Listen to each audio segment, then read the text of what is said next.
Hello and welcome to my series of conversations with men and women whose ideas, vision and philosophy help define our contemporary world. My guest today retired from the Indian Audit and Account Service as a Director General, but he spent a lifetime devoted to the study, promotion, understanding and research of astrology. He's editor of the Journal of Astrology. He founded the astrology course at the Bharatiya Vidya Bhavan, and most significantly, perhaps 2 years ago in the Supreme Court, led the campaign for the recognition, the endorsement, as it were, by the judicial political establishment of astrology. I'm delighted to welcome Mr. K.N. Rao. Thank you. For you, astrology has been a sadhana tool, not just a predictive science. What is the sadhana aspect of astrology? How do you use astrology as sadhana? Well, let me tell you, astrology originated in the ashrams of rishis, and 18 rishis traditionally are said to be the founders of the system we follow. So, from Gurukula, where Shishyas went there to do their sadhana, astrology became part of the subject, but it is known as Apara Vidya, that it is not a spiritual subject, it is not a Para Vidya, it is an Apara Vidya, but an Apara Vidya which acts as a bridge between Para and Apara. Explain to us Apara Vidya and... Apara Vidya, economics, politics, what we study in the university is Apara. Para Vidya is Upanishads, etc., Gita, which we study for spiritual knowledge and salvation. Astrology is a bridge. If you take the Apara route, you become like an astrologer making a fortune out of it. If you take the Para route, it becomes part of your spiritual sadhana.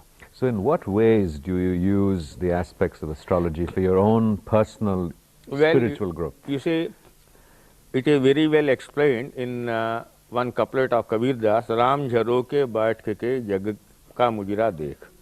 In other words, sitting on the attic of Ram Naam, see this weird dance of the world when people are motivated with their greed and selfishness. When you do astrology honestly, when people come to ask you a question, what do you see?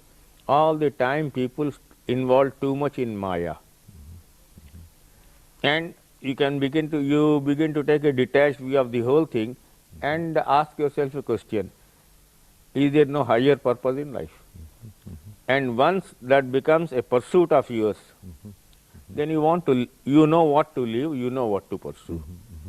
You've been very emphatic about the role and uses of astrology, that they're not just predictive in the sense that, can I use astrology to find out if I'm going to win an election, or can I use astrology to find out if I can, make more money, or when I should sign a contract.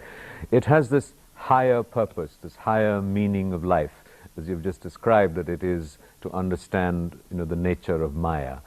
Historically, astrology was also used as an adjunct to Ayurveda. Yes. In Banaras Hindu University, where astrology is taught, as Ayurveda and astrology. Yes. You have done a great deal of research and work looking at the medical aspects. You see, I'll tell you one thing. Medical aspect of astrology is a very deep subject. Only some doctors can do it properly. So far, I tried many doctors, but they learnt astrology all right. They could not do good astro-medical diagnosis. Astrologically, we are able to warn a person about the coming period of sickness. We can also tell what will be the outcome of the disease. But the period in between, when the treatment is being done, when the patient is undergoing the treatment, what precisely will be the turn of events is difficult for us to predict. But astrologically, we are able to forewarn. That's a very big advantage. I have many instances of people whom I forewarn, be careful during this period, don't have any big plan because it's a period of sickness for you. In a sense, the astrologer historically was also more than just someone who predicted, he was also a counselor to the community. I'll put it this way, for a rough understanding, astrology is guidance, number one. It is used as a preventive, number two. Number three, it is counseling.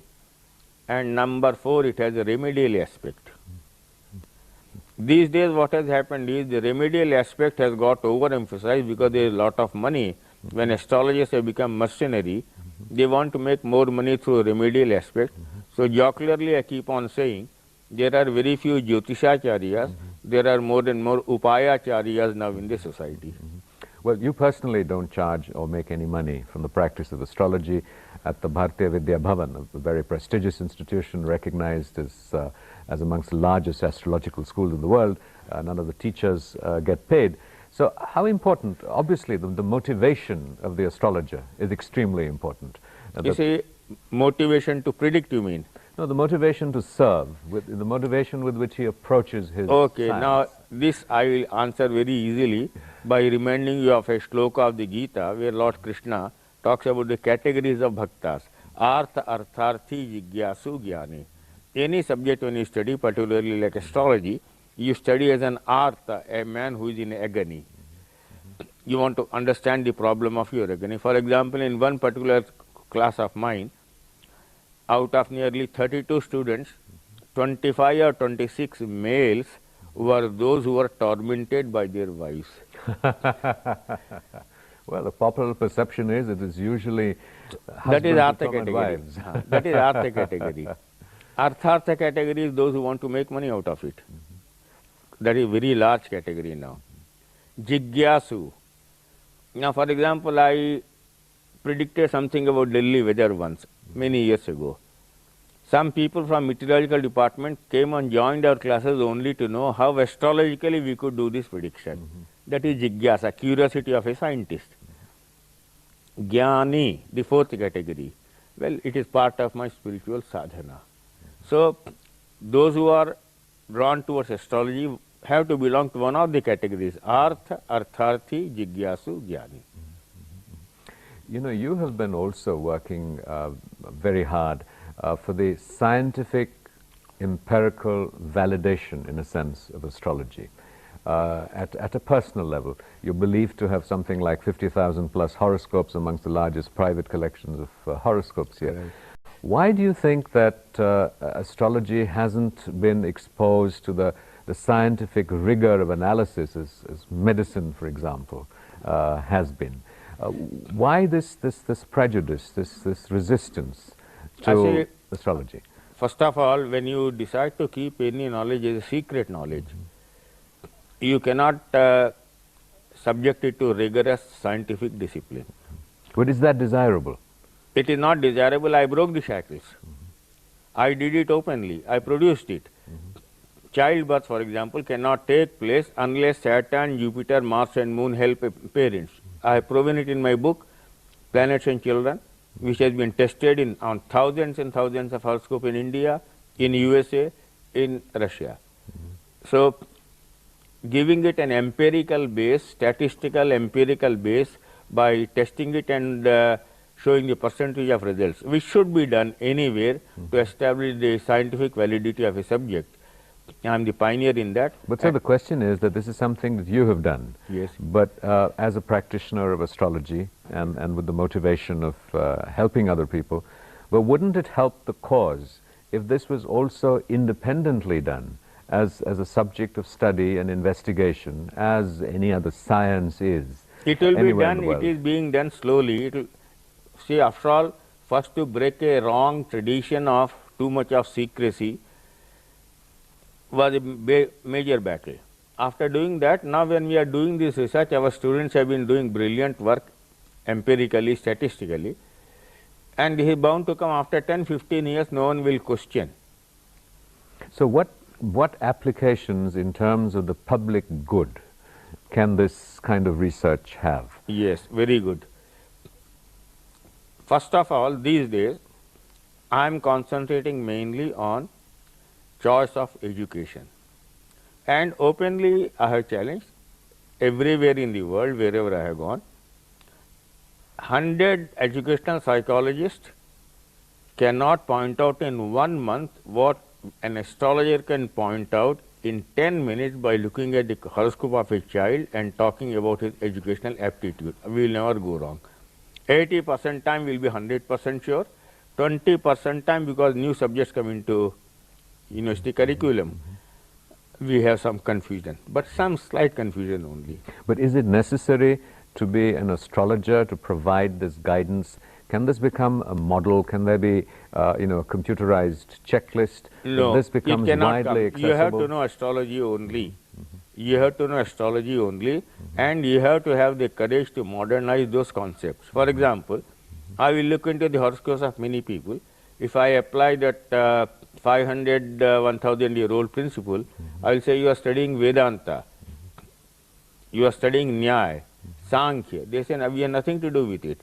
The subject which made you study Vedanta 500 years ago is now forcing you into management, MBA. The subject which made you study Nyaya many years ago is making you study journalism, mass media.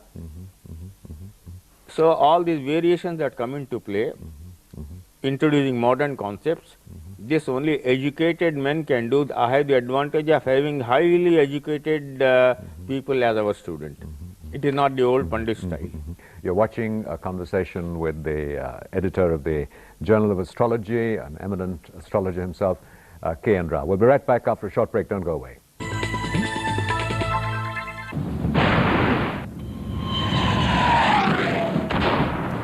Keep preparing. Iron fist, Challenging assignment. demands of peace, velvet glove. Different roles. When you see the pictures, you may also wish to know more about their world in the sun, rain and snow. So, in this program, we will bring you an insight into the world of men in uniform and developments that affect them and all of us, both in times of war and peace.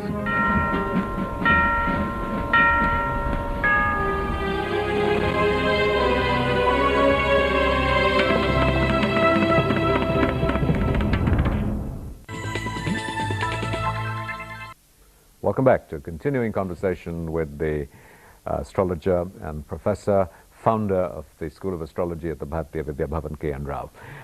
You in the Supreme Court 2 years ago, in a sense, led the lone battle on behalf of astrology to a challenge against the decision of the University Grants Commission to introduce astrology and as a course in universities, and there was this debate about whether it should be a science or a humanities subject.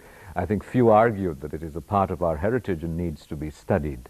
That was a poignant victory for you, a kind of validation by the establishment, much of which who perhaps sort of, secretly were consulting people such as yourselves in any case. Yeah. But now this became an institutionalized. The Supreme Court of India says this is legitimate. You had two strands in your argument. Tell us about those. You see, I'll tell you briefly. Under the directive principles of state policy, astrology could be very easily defended as a part of the composite culture of the country. Then, spreading scientific temper.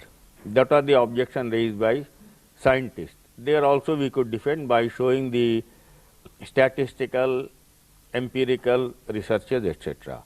Now, when the argument arose, one of the unfortunate arguments giving a political twist to the whole thing was that astrology, Jyotisha, was saffronizing the education system. Then I became very angry and I showed them historical evidence. Taimur Lung was named so on astrological consideration. His descendant Babur, when he came to India and was going to fight Rana Sanga, he consulted an astrologer of Persia. Of course, that prediction went wrong historically, but he consulted. He found Hindu astrology was far, far superior, so he asked his own son Humayun to learn astrology, and Humayun was an excellent astrologer who made historically two great predictions about himself. One, that if he married Hamida Banu, she would become the mother of a world famous personality, and we know he was Akbar. Second was, he would win back the kingdom of India and become emperor again. Sher Shah Suri was defeated and he did become. Was this a tradition of astrology in the Islamic tradition that was different than what the Hindu tradition was? Yes, slightly different. And Hindus have been very, very liberal in their good old times. They adopted a system of astrology from the Muslim tradition also, which we call Tajak, annual horoscopy, which gives excellent results.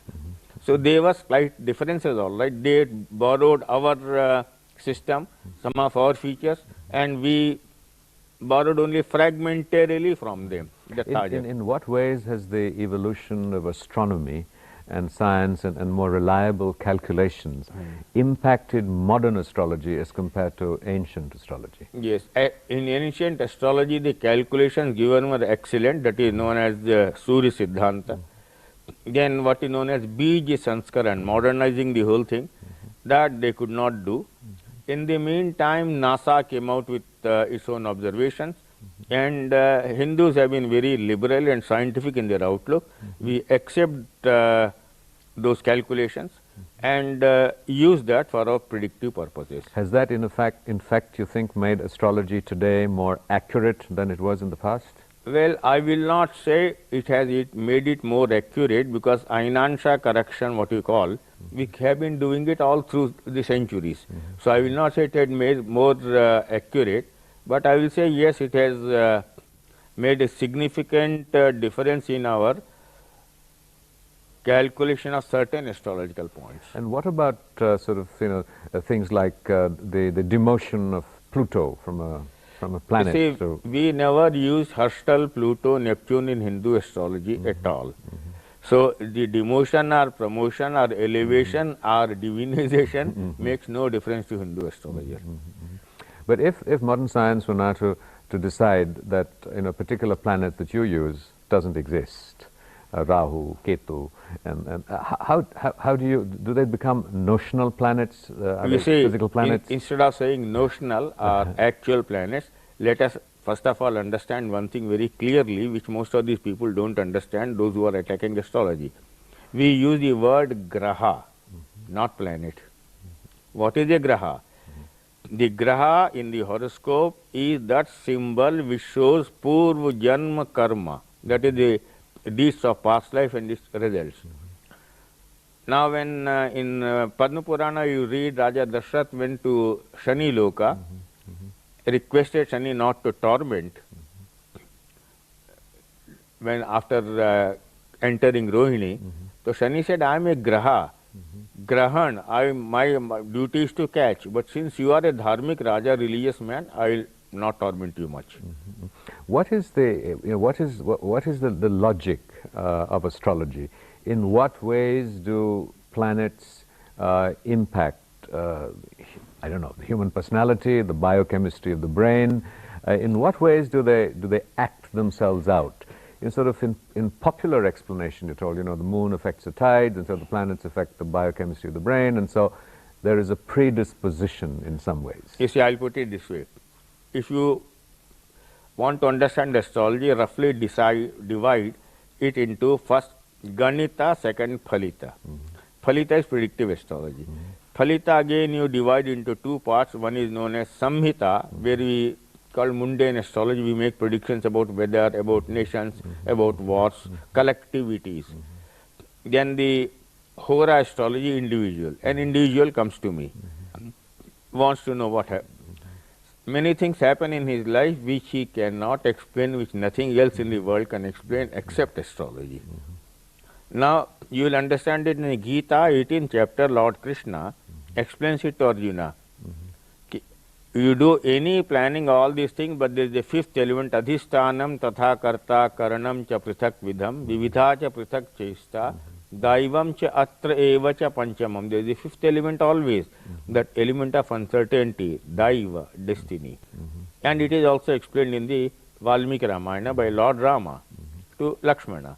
So, that fifth element of uncertainty, which we call daiva, is known only through astrology. That is why one of the synonyms for an astrology is daivagya. Then this, it's the perennial debate between predestiny, karma, and free will. Yes. How does astrology, in its predictive form, Yes. you say, well, so-and-so is going to happen, the person you say is going to be in the cricket team, is going to win an election. What are the elements? Where is free will acting? Where is this aspect of destiny functioning? My simple answer to this is, remember three paths.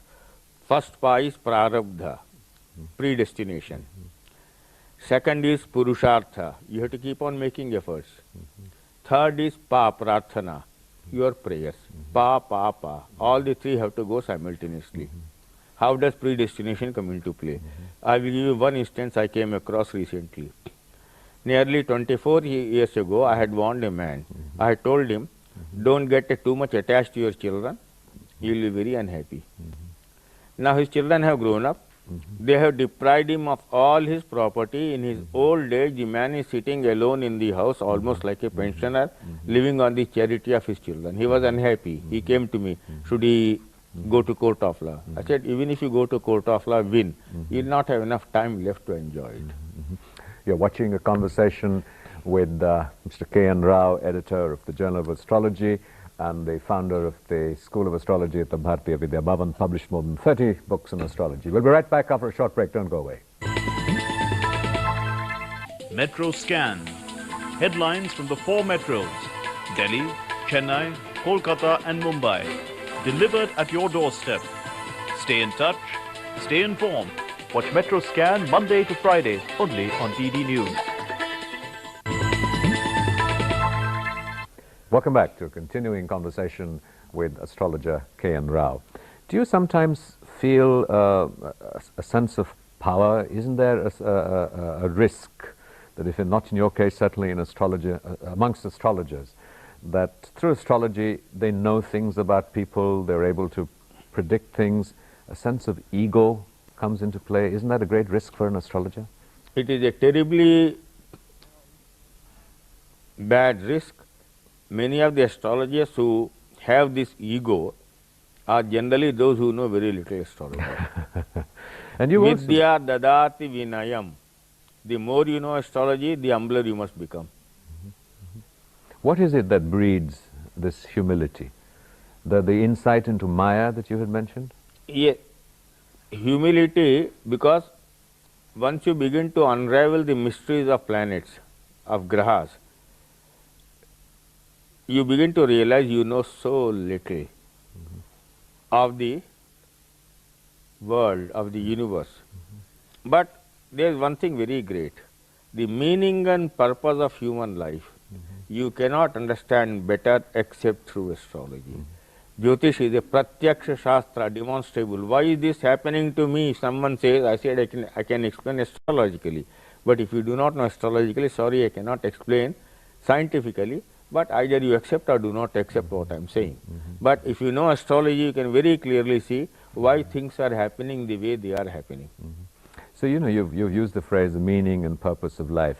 What has astrology taught you to be the meaning and purpose of life? Well, what has astrology taught me? In terms of the meaning and purpose Yes, of life. the meaning and purpose of human life is to serve humanity and devote your time to divinity, pursuit of the spiritual. And there is nothing else. All other things you can see, they come and vanish and go away. The Maya, the fickleness of human fortunes, you can very easily see. Pratyaksha Shastra. So astrology gives you detachment. Jnana, Vairagya, Ishwar, Pranidhan, as they say in Patanjali Yoga Sutra. All the three are given only by astrology, very easily. Sitting at home when you are working on horoscopes, some divinity begins to flash before you, and you begin to understand that certain pursuits are totally useless, certain pursuits are very useful.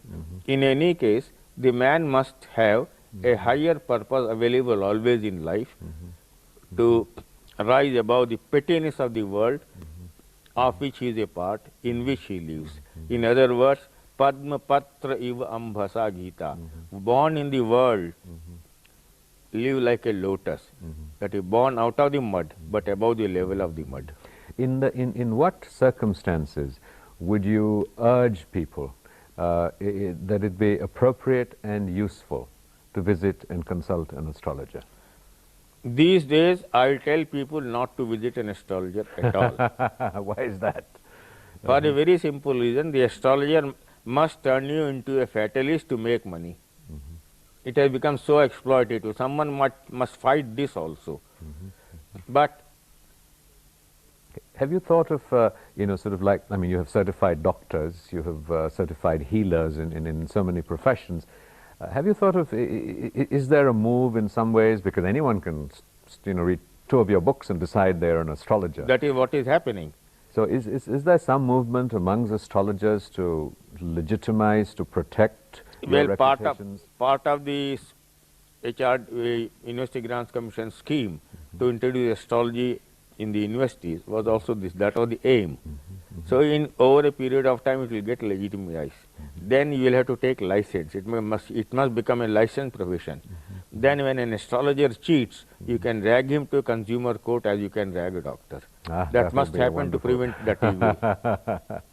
You learned astrology when you were just 12 years old from your mother. Yes. And you've had many masters, from mantra gurus to Jyotish gurus. How important in your life, in the study of astrology, has been that spiritual dimension? For people who are going and studying astrology in universities, it's much more mundane. It's sort of in the books and details. And that metaphysical transmission of insight and knowledge is no longer happening. That's a beautiful question. That is kept as a secret. It is not revealed in any book of astrology. It is only with sadhus, seers. Fortunately, I had a yogi as my astrology guru, Yogi Bhaskaranandji. He would take up a horoscope and clearly show when obstacles were coming in the spiritual life, which you call antaray in the language of the yoga, or which you call Indra Utpat, Indra ka Utpat. That is how Vaishnavas describe it. When in the spiritual path some sort of temptation will come, you will get deviated, and what are the chances of coming back to that path? For example, one simple thing. A particular combination will show the man will have lot of temptations and woman will come into his life, the story of Vishwamitra, and finally he will overcome it. When will it happen? How will it happen? How will he overcome? All this we can see astrologically. Even in a spiritual path, those obstacles which are springing up. So is astrology then suggesting the probability that it will happen? Or I the will not, certitude I it will will not happen? say probability, I will say near certainty. And I have seen that happen. And people have overcome that.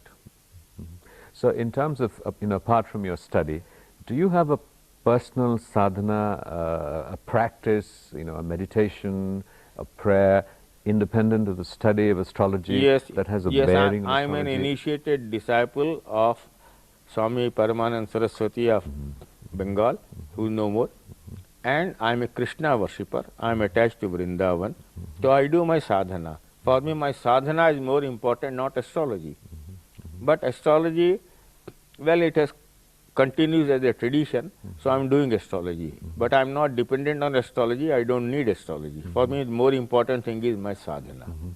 And in terms of the unfolding of your sadhana and your work as an astrologer, in a sense, even though you continued astrology, you were with the Indian Audit Service, you retired as a Director General. So in a sense, this is a sort of another incarnation for you, where you're focusing on this aspect of your life. What aspirations do you have for your journey ahead? Well, the students we have in Bharati Vidya Bhavan with their high educational background, IAS, IPS, engineers, doctors, etc., all of them, if they continue the scientific tradition of astrology, after 20, 30, 40 years, astrology will be remembered all over the world as the science of future, as the science of sciences. That is the prediction I am giving. And what would you like Mr. K.N. Rao to be remembered as? Well, whether anyone remembers me or not doesn't matter at all. It is the divine instrumentality chosen by God, an instrument. So that divine will work through me. I go away, someone else comes and does it. So why should anyone remember me? I have no eye on any mortality or immortality. Thank you very much.